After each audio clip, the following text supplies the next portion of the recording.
somber thoughts.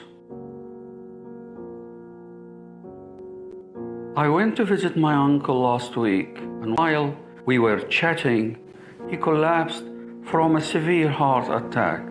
So I rushed to the phone and called emergency services. Within 10 minutes, an ambulance arrived, and the paramedics began examining my uncle. First, they measured his blood pressure and listened to his heartbeats with a stethoscope. Then they gave him an injection, but he remained unconscious. So they put him on a stretcher and took him to the hospital. Doctors there tried unsuccessfully to resuscitate him with cardiopulmonary resuscitation, CPR. They also tried mouth-to-mouth resuscitation and electric shocks to the heart, but to no avail. He was announced dead on arrival, DOA.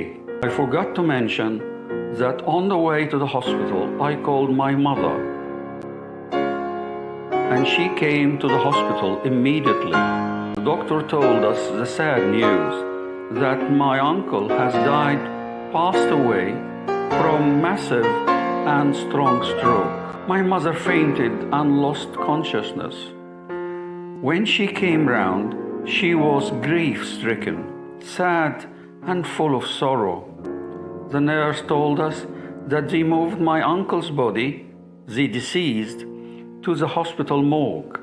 My mother called the funeral home and spoke to the director, the undertaker there.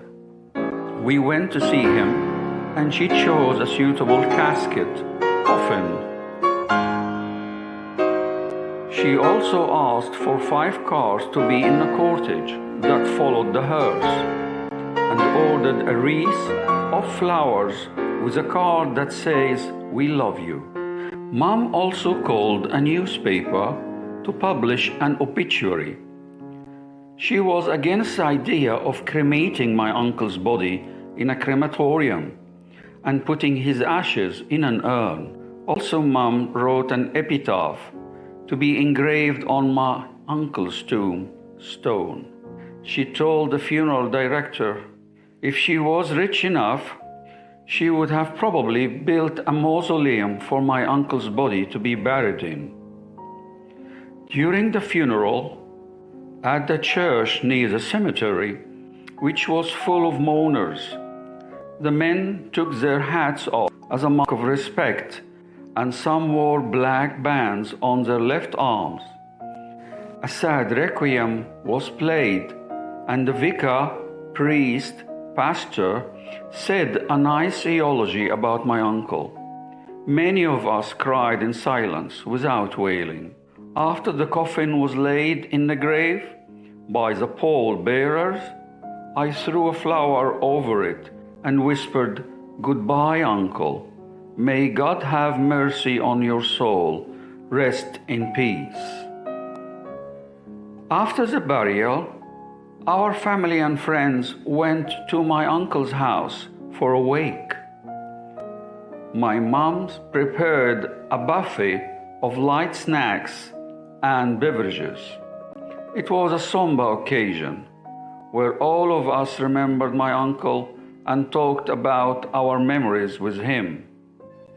Also, many friends and neighbors with tearful weeping eyes told us that they share our bereavement.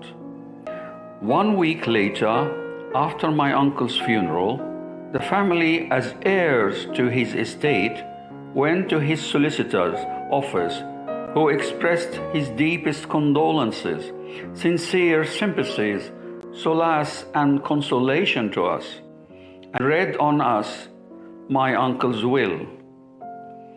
My uncle was so kind. He left me his car. I will miss my uncle.